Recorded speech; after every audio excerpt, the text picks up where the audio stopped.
कल रात एक ऐसा वाकया हुआ जिसने जिंदगी के कई पहलुओं को छू लिया। करीब शाम के 7 बजे होंगे।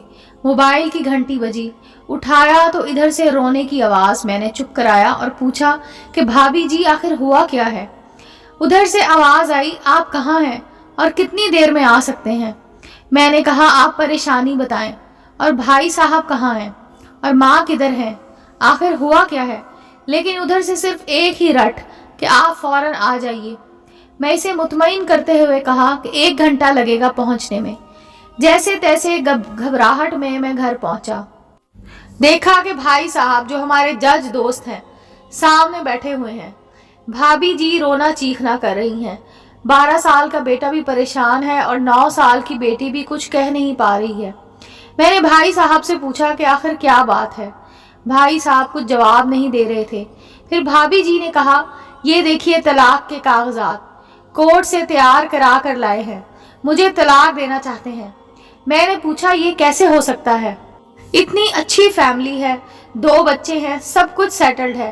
पहली नजर में मुझे लगा कि ये मजाक है, लेकिन मैंने बच्चों से पूछा दादी किधर है, तो बच्चों ने बताया पापा इन्हें 3 दिन पहले नोएडा के ओल्ड एज होम में शिफ्ट कराए हैं। मैंने नौकर से कहा मुझे और भाई साहब को चाय पिलाओ। कुछ देर में चाय आई।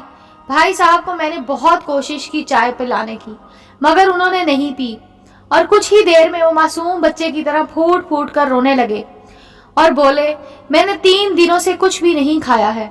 मैं अपनी 61 साल की माँ को कुछ लोगों के हवाले कर आया हूँ। पिछले साल से मेरे घर में माँ के लिए इतनी मुसीबतें हो गई हैं कि बीवी ने कसम खा ली है कि मैं माँ जी का ध्यान नहीं रख सकती। ना तो ये इनसे बात करती थी और ना मेरे बच्चे इनसे बात करते थे। रोज मेरे कोर्ट से आने के बाद माँ बहुत रोती थी। नौकर तक भी इनसे खराब तरह से पेश आते थे और अपनी मनमानी करते थे। माँ ने 10 दिन पहले बोल दिया तू मुझे ओल्ड एज होम में डाल दे। मैंने बहुत कोशिश की पूरी फैमिली को समझाने की, लेकिन किसी ने माँ से सीधे मुंह बात तक नहीं की। जब मैं 2 साल का था तब मेरे अब्बू इंतकाल कर गए।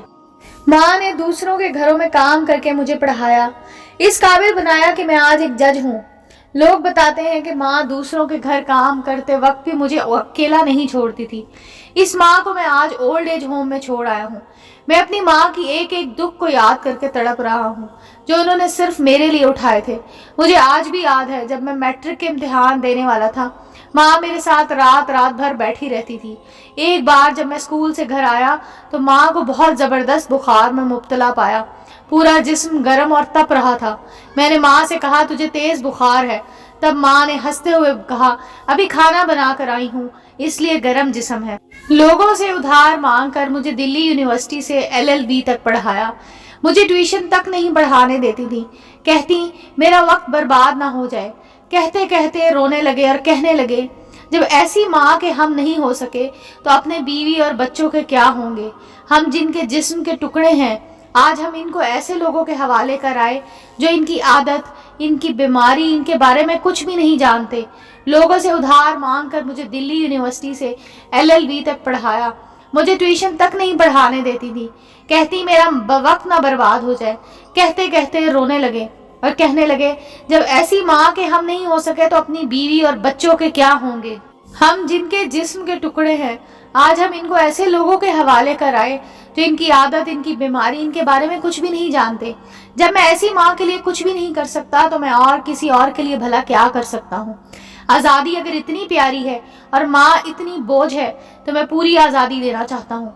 जब मैं बगैर बाप के पल गया तो ये बच्चे भी पल जाएंगे, इसीलिए मैं तलाक देना चाहता हूँ।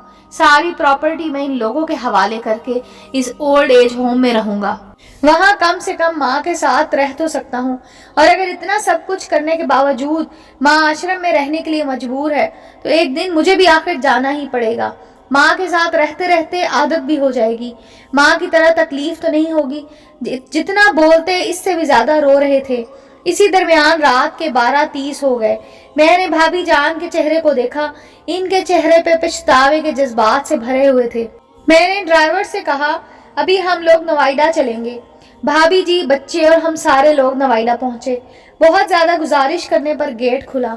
भाई साहब ने गेट कीपर के पैर पकड़ लिए, बोले मेरी माँ है, मैं इसे लेने आया हूँ। चौकीदार ने पूछा क्या करते हो साहब।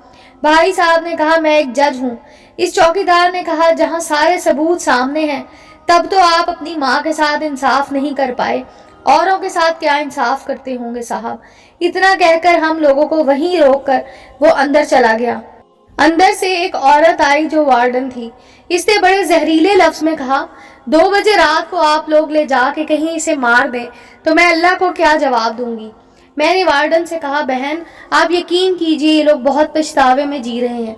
आखिर मैं किसी तरह इनके कमरे में ले गई। कमरे का जो नज़ारा था इसे लफ्ज़ों में बयान करना मुश्किल है। सिर्फ एक फ़ोटो जिसपे पूरी फैमिली है, वो भी माँ के बगल में जैसे बच्चे को सुला रखा है।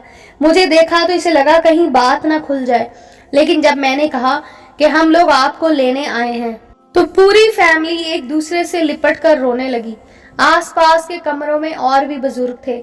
सब लोग जाग कर बाहर तक आ ही गए। इनके भी आंखें नम थीं। कुछ वक्त के बाद चलने की तैयारी हुई। पूरे आश्रम के लोग बाहर तक आए। किसी तरह हम लोग आश्रम के लोगों को छोड़ पाए। सब लोग इस उम्मीद से देख रहे थे शायद इन्हें भी कोई लेने आए। रास्ते भर बच्चे और भाभी जी तो चुपचाप रहे, मगर माँ और भाई साहब एक दूसरे के जज्बात को अपने पुराने रिश्ते पर बिठा रहे थे। घर आते आते करीबन 3:45 हो गए। भाभी जी भी अपनी खुशी की चाबी कहाँ है ये समझ गई थी। मैं भी चल दिया, लेकिन रास्ते भर वो सारी बातें और नज़ारे आंखों में घूमते रहे। माँ सिर्फ माँ है, इसको मरने से पहले ना मारें। माँ हमारी ताकत है, इसे कमज़ोर नहीं होने दें।